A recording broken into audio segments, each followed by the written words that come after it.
Bonsoir à toutes et à tous, très heureuse de vous retrouver pour cette nouvelle édition de Metro News. Au sommaire de ce jeudi, plus de 2 mois après sa libération aux États-Unis, l'ancien élu de la Grand'Anse, Guy Philippe, a été déporté en Haïti ce jeudi.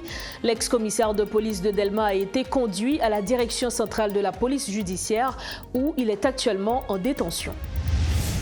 Plusieurs hommes de loi, dont Ornel Rémy, estiment que le chef du parquet ne peut mettre l'action publique en mouvement qu'en cas de flagrant délit.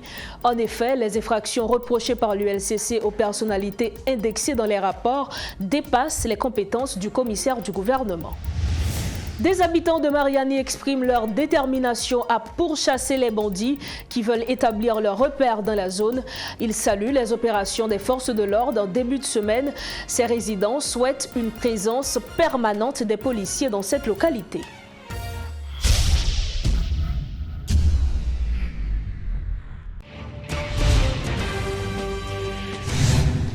Chef, bonsoir, bienvenue au développement de Metro News.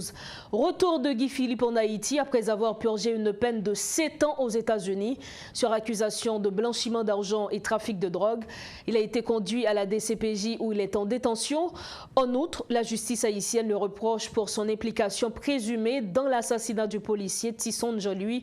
À son arrivée à l'aéroport, plusieurs personnes étaient présentes pour apporter leur support à Guy Philippe à l'aéroport et à la DCPJ.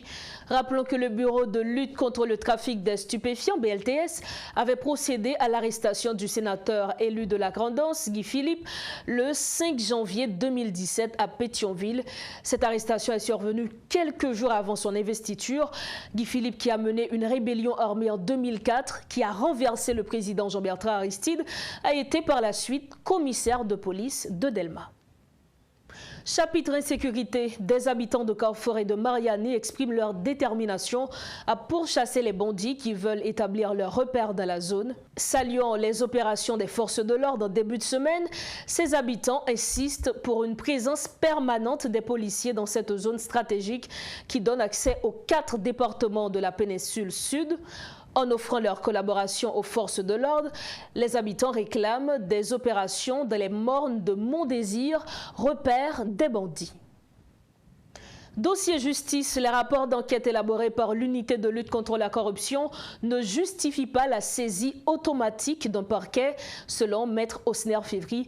L'homme de loi exprime son désaccord par rapport aux agissements du commissaire du gouvernement de Port-au-Prince, Maître Edler Guillaume, vis-à-vis des personnes indexées dans les rapports de l'ULCC. Une position partagée par Maître Ornel Rémy. Le coordonnateur général du CADO souligne que les infractions reprochées par l'ULCC aux personnalités indexées dans les rapports dépasse les compétences du commissaire du gouvernement. Autre dossier, le maire de la commune de Ouanamet, M. Harold Joseph, s'oppose à un groupe de commerçants qui ont cassé la barrière de la frontière en début de semaine. Ces commerçants, en complicité avec les entrepreneurs dominicains, veulent une reprise inconditionnelle des importations. Après les incidents, les autorités locales ont décidé de renforcer la sécurité au niveau de la frontière. Moi-même, en tant que maire, nous avons parlé. Je dis à pour une réouverture frontière. Mais ce n'est pas une réouverture tête baissée. C'est une réouverture côté que l'État des pays de Chita pour bailler haïtien satisfaction par rapport à ça réclamer. Et si Dominique a gagné un bagage réclamé tout pour l'État haïtien, avec l'État dominicain, gagner ça les nouvelles accords qui signent pour capable de échanger entre les pays. Il tend, de plus que temps, pour te gagner un problème ça qui passe soulever la frontière là, à travers le canal là, nous disons pas camper. En politique, le protocole du 17 octobre, qui regroupe plus d'une vingtaine de structures politiques, souhaite la mise en place d'une commission mixte composée de 7 personnalités, 2 représentants du groupe des éminentes personnalités de la CARICOM, un représentant des associations du secteur privé, un représentant d'organisations de la société civile, 2 représentants de Religion pour la paix et un représentant désigné par la Corpua et les universités non alignées. Cette commission aura pour responsabilité de renforcer les pourparlers entre les acteurs politiques. Cette structure espère la conclusion d'un accord politique inclusif avant le 7 février 2024 sous la supervision des représentants de la CARICOM, des universités publiques et privées, de Religion pour la paix et du secteur privé des affaires, Suivez les explications de Delson Sius du mouvement Haïti Campé. Il répond aux questions de notre collaborateur Rodolphe Pierre-Louis. Le protocole 17 octobre, là, c'est tout un processus qui va aller. Son processus de discussion avec ensemble acteurs qui signent, mais nous-mêmes, c'est en fonction de compréhension des crises là. Et je dis à ça, pays à vivre là, pas aucun secteur qui pas menacé. Mais en pile fois, les n'a fait proposition politique, les nous contacter acteurs avant, qu'on a un risque pour très réticent, qu'on a un risque tout pour que des marches soient faites automatiquement le partisan. Donc c'est ça que fait nous-mêmes au niveau du protocole, nous proposer par rapport avec des marches CARICOM qui déjà commencé avec conseil des acteurs, nous pensons que c'est des mots pas, mais nous dit tout, crise n'a vive là, il y a des secteurs dans la vie nationale, nous qu'à compter sur eux pour porter apport dans toute démarche pour permettre la crise la résoudre. Et c'est ça que fait nous proposons une commission mixte qui a des représentants de la CARICOM et qui a bien représentants en divers secteurs où cette cité-là, et nous-mêmes dans le protocole, là, nous déjà entamé des processus pour nous envoyer le protocole là-bas, pour nous dire, mais vision nous sous crise là, et même comment nous pouvons jouer un rôle, parce que crise n'a vivre là, c'est d'abord secteur organisé dans un pays qui doit prendre responsabilité. C'est une proposition que nous avons fait de protocole là, mais même il y a beaucoup dit que c'est des parties prenantes de protocole. Alors il n'y a pas de parties prenantes. Pour une raison simple, le protocole là, ils sont des marches exclusivement politiques, alors que le secteur, ça nous parle là, c'est des secteurs qui, dans la vie nationale, au niveau de société civile là. Donc, pour te rendre des marches plus inclusives, pour te rendre des marches plus impartiales, nous dit que nous avons lancé communiqué, nous avons une proposition de sortie de crise pour nous faire, et puis nous avons arrivé sous secteur. Okay? Et nous pensons là, par rapport avec la situation de crise, à défaut d'un secteur, au niveau du protocole là, et de l'autre acteur n'a concerté tout, nous avons toujours gardé de l'autre secteur pour porter appel. Mais le fait est que l'esprit qui cache derrière la commission, c'est que nous les Haïtiens, il faut que nous pouvons nous avoir capacité pour nous participer dans la résoudre crise là, nous pas calaguer toute démarche crise là dans mes CARICOM, alors que un ensemble de secteurs, un ensemble d'acteurs qui là qui vivent crise là et qui agir dans la société. Très bien, maintenant. La route de l'aéroport international Toussaint Louverture est dans un piteux état, truffé de nids de poules, véritable cratère créé par l'impact des pluies et quelquefois par l'action des ouvriers exécutant des travaux de canalisation. C'est une situation périlleuse. Des chauffeurs de tap-tap, de taxis de moto et des véhicules ne cachent pas leur indignation par rapport à cet état de fait. Certains estiment que les autorités étatiques sont irresponsables. Ils se demandent où est passé l'argent du fonds d'entretien routier. Suivez ce reportage de Rodolphe Pierre-Louis. Nous sommes sur la route de l'aéroport international Toussaint Louverture. Cette route principale qui représente l'entrée et la sortie tant pour les Haïtiens que pour les étrangers, notamment des touristes, laisse à désirer.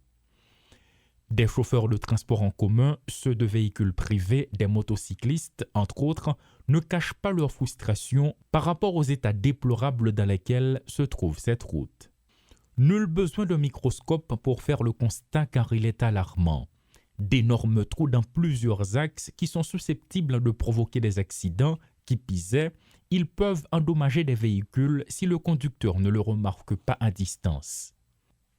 Dans d'autres circonstances, ces trous peuvent créer des embouteillages monstres et cette zone qui abrite de nombreuses entreprises commerciales, notamment des bâtiments qui assurent la vente des véhicules, est en piteux état. Nul ne se souvient de la dernière fois que les entretiens ont eu lieu, mais le constat est là. Certains citoyens ne cachent pas leurs indignations. Mais la police couche, est-ce qu'elle va dire que c'est lui-même qui problème là? Non, c'est pas lui-même qui problème là. Ok, la police couche peut être comme cause occasionnelle, mais cause profonde là déjà. C'est pas la police couche. Et où de crasé? Où de crasé, même considérer où de crasé, n'a mettre après. Nous allons aller dans ce problème. Ok, qualité où qui gagne est praticable. Situation pays nous tout connaît. C'est pas un problème là, c'est un problème de un paquet de bonnes nègres. Dans tête nous, son paquet de bonnes censurés. De notre côté, des syndicalistes du secteur des transports en commun vont droit au but. Duclos bénissois ne ménage pas ses propos. Les fonds d'entretien routier qui sont prévus dans le budget national chaque année et qui sont disponibles, où sont-ils? S'interroge Duclos bénissois. On parle de l'aéroport, mais c'est tout le pays comme ça. Bon, parfois nous posons cette question, est-ce que le ministre TPTC, soit 10 ans socialiste, qui est dans la tête ministre TPTC, qui gagne l'argent, comme ouvrir parenthèse, Parce que il y a un fonds qui les fait fonds d'entretien routier, il est là pour faire réparation route. Non seulement route pas faite, route pas réparée. Et l'argent ça est disponible. Son fonds qui a accumulé près de entre 10 et 15 millions de dollars chaque année. Et puis maintenant qui est à route.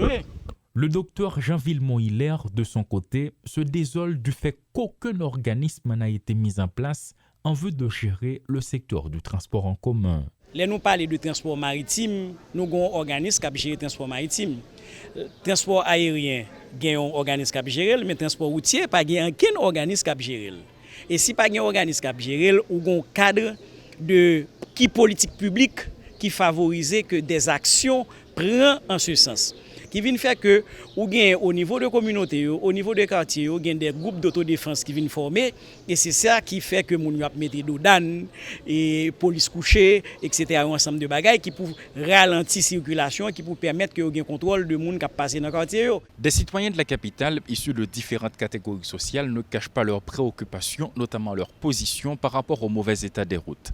D'ailleurs, il y en a qui s'interrogent sur cette situation car ce n'est pas la première fois et loin d'être la dernière. Jusqu'à présent, il n'y a pas une volonté du côté des autorités étatiques en ce qui concerne la réhabilitation de plusieurs tronçons de route de la capitale, que ce soit à Delma, à Pétionville, au centre-ville, notamment sur la route de l'aéroport. Donc là maintenant, il y a des questions qui se posent. Est-ce parce que la politique est la source principale de préoccupation des autorités étatiques ou de leur côté, s'agit-il d'un manque de volonté? Paul Léel et Rodolphe Pierre-Louis pour Télémétropole. L'harmonisation des outils et la collecte de données sexo-spécifiques, la priorisation des indicateurs et la facilitation de la task force, entre autres, sont les principaux termes retenus par le ministère à la condition féminine et l'Institut haïtien de statistique et d'informatique dans le cadre d'un atelier de 3 jours qui sera organisé du 30 au 2 décembre. Cet atelier vise surtout la réduction des inégalités économiques entre les hommes et les femmes, l'intégration des femmes dans toutes les sphères du pays, la politique d'égalité hommes-femmes, entre autres, autant de points qui seront débattus avec de nombreux acteurs, notamment ceux des droits humains et de la société civile. Au terme de cette initiative, un document administratif sera produit pour ensuite être acheminé aux autorités étatiques, selon la ministre à la condition féminine, Sophia Loreus. Ces orientations s'articulent autour des éléments suivants. Une égalité de droits et une justice équitable entre les femmes et les hommes. Une égalité non sexiste et des modèles égalitaires. Un accès à la santé sexuelle et reproductive dans le respect de la dignité des femmes. L'élimination de toutes les formes de violence faites aux femmes et aux filles. Une égalité économique et un accès équitable à l'emploi entre les femmes et les hommes. Une participation égalitaire des femmes et des hommes aux instances décisionnelles. Même si le constat persistant de l'inégalité est visible, à cause du manque de données, on ne peut pas avancer d'aucune statistique exhaustive, d'où l'importance de ces 3 journées de travail. Ces travaux nous permettront de comprendre le mécanisme à adopter pour la collecte de données désagrégées par sexe, de saisir les outils relatifs, de prioriser les indicateurs et de faciliter une task force pour harmoniser les outils de collecte des données nationales. Aujourd'hui, nous avons choisi d'organiser les 3 journées de travail en collaboration avec l'Institut haïtien de statistique et d'informatique, bien sûr, mais aussi avec le support de nos partenaires techniques et financiers comme l'Union européenne à travers l'initiative Spotlight, l'UNFPA et l'ONU Femmes en Haïti.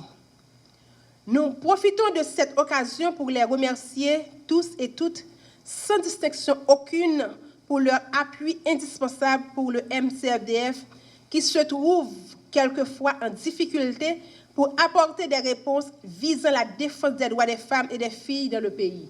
Chères participantes et participants, je formule le vœu qu'avec les différentes présentations qui vont succéder la cérémonie officielle et avec l'aide des intervenants et intervenantes, vous allez faire connaissance avec des sujets intéressants qui enrichiront votre connaissance et votre savoir-faire. Sur ce, je déclare ouvert ces 3 jours d'atelier. Nous sommes au terme de ce journal, mais avant de partir, voici le rappel des titres à la une de ce soir.